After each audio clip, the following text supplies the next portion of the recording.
ये जो हमने वीडियो में देखा, ये कौन लोग हैं जिनके साथ आप काम कर रहे हैं? सर, ये बेसिकली अनाथ और बेसहारा लोग हैं, क्योंकि हमारे समाज की विडंबना है। वैसे तो हमारा देश श्रवण कुमारों से भरा पड़ा है, लेकिन कुछ बच्चे इतने घिनौने अपराध करते हैं जो अपने बूढ़े माता पिता की पिटाई करते हैं, उनको घर से निकाल देते हैं, उनको खाना नहीं देते, दवा नहीं देते, अस्पतालों में ले जाके उनका इलाज नहीं करवाते, और बहुत बार तो उनको सड़कों पर मरने के लिए छोड़ देते हैं।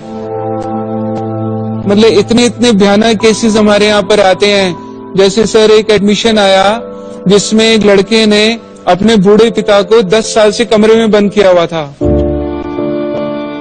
और वो सारी प्रॉपर्टी उसकी हड़पना चाहता था, तो उनको पुलिस छुड़वा के लाई। सर, एक एडमिशन ऐसे आया जिसमें एक लड़का गाड़ी में आया, बोलता है कि मेरी मदर को एडमिशन दो, तो और बहुत प्रतिष्ठित परिवार से थे।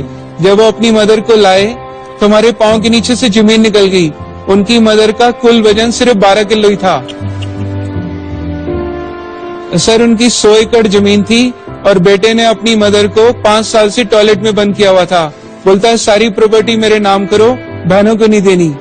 और सर, एक एडमिशन ऐसे आया जिसमें कि हम दहल ही गए कि बच्चे कितने घिनौने अपराध कर रहे हैं। सर, एक लड़के ने तो क्या किया, उसके पिता कोमा में चले गए थे, तो वो लड़के ने सर धोखे से अपने पिता का घर बेच दिया और अपना यूएस का ग्रीन कार्ड बनवा लिया, और फ्लाइट के 4 घंटे पहले अपने फादर को किराए के कमरे में बंद करके कमरे में बड़े बड़े चूहे छोड़ दिए और खुद अमेरिका भाग गया।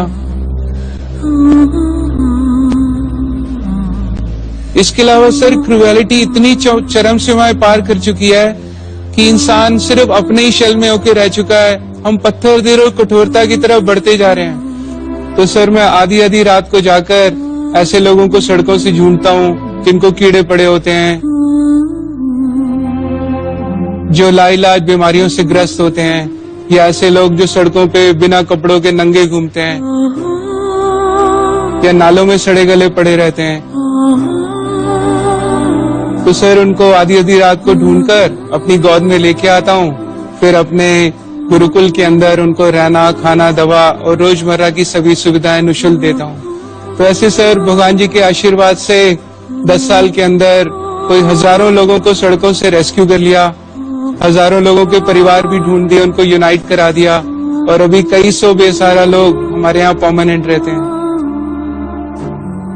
और सर, अभी तक मैं वैसे तो भगवान जी के आशीर्वाद से कुल 6000 से ज्यादा लवारिस लाशों का दाह संस्कार कर चुका हूँ। इसके अलावा भारत सरकार, आपको जान के बड़ा गर्व होगा, ऑल इंडिया मेडिकल इंस्टीट्यूट से हमारे एक यूनिक कॉन्ट्रैक्ट साइन हुआ है सर, जिसमें वो अनक्लेम डेड बॉडीज वो हमें एवरी डे 30 से 40 लाशें हैंड ओवर करते हैं। सर, इनमें अनक्लेम बॉडीज हैं ये? Yes sir. यानी कोई आता नहीं बताने के लिए कि कौन? नहीं सर, बच्चे आजकल माँ बाप की अस्थियां लेने भी नहीं आते सर।